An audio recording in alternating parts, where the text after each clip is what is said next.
Magalis, kumusta niya? O gaon sa ilite sa to ang lakas kahimtang sa panahon, labi na itong bagyong Basyang. Yes, maayong buntag, Sir Dennis at Ma'am Ruthie, o sa atong mga sukintig kami now, matong latest update.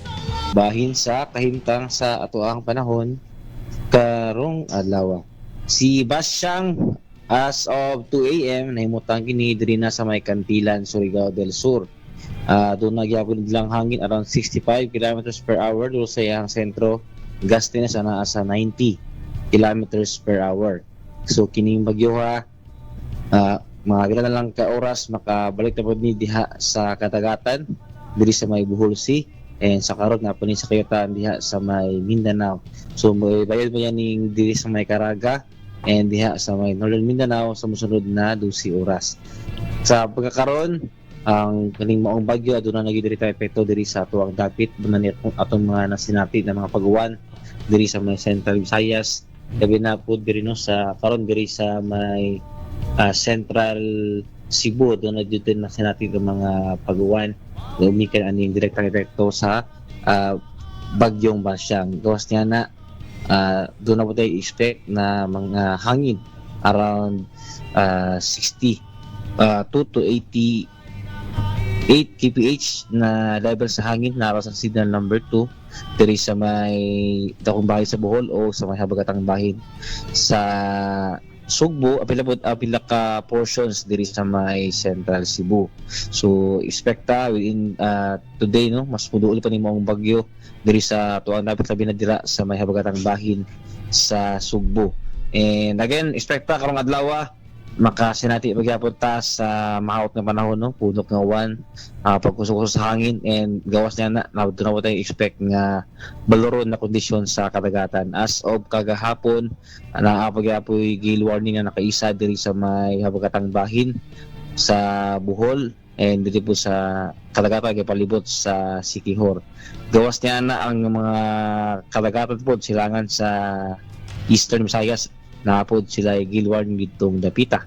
And gawas sa gale warning, aduna sad tay storm surge warning sa mga coastal areas diri sa Kabisayaan, labi na ang mga coastal areas sa Central Visayas, apil na ning mga lugar coastal areas sa Bohol and Cebu provinces. So aduna tayo sa base sa itong storm surge warning, aduna tayo around 1 to 2 meters nga possible na inundation or storm surge diri sa dakong bahin sa Kabisayan gumikan sa direktang epekto ani ni bagyong Basyang. At ang iyang update sa mga bagyo karo alas 5 sa buntag para sa latest ani ni bagyong Basyang. O mga tong latest kikan diri sa buhatan sa Sir Mark, kini si Mark Gales. Maayong buntag. Sir Mark. Yes sir. Kini mangutan na lang ko sa imong gikaingon na murag ang Southern Cebu no moy ato ang moy ato makasinati gid ining maong hangin ngay imong giingon nga pila to mga 65 no di mo ubos sa 65. Nasa around 60 to 80 since ato ang bagyo sir no naman ni sustain winds na 65. Okay. So and gusties 90 sir.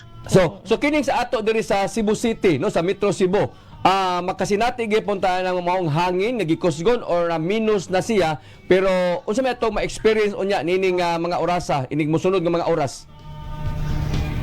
Atong expect karong adlaw sir, ang again ato malikod ang kining Metro Cebu portions niya sir na sa signal number 2 and portions pod na sa signal number 1. So na ay mga areas diri in general sir ang dakong bahin sa Cebu province maka-experience og hangin around 39 to 88 kilometers per hour na hangin sir. Is naman sa signal 1 and 2. And expect gawas sir ang hangin sir, ang ulan po sir no sa maong bagyo atong masinati pa karong adlaw.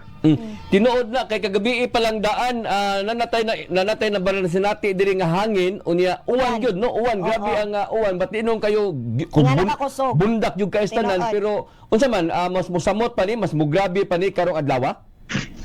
Yes sir, dapat nag-expect ng mga pag-uwan karong adlaw. So natin mga areas diri sa Cebu province kining ato ang mga early warning system diha sa Toledo na mga natala sir around 80 millimeters of rain. So ato ang forecasted rainfall sir within 24 hours was around 100 to 200 millimeters of rainfall. So expect pa ta sir dapat ay mabutong uwan karong adlaw.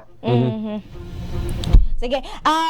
Brigada Marca, kani ba atong masinati nga mga pag-uwan magpadayon ba ni sulod jud sa tibuok adlaw hangtod pa sa gabi? Sa ato na nakita ma'am ang mga pag-uwan karong adlaw kini sa buntag ug hapon ato nakita na dira ato ang mga critical na mga oras in terms sa ulan ma'am.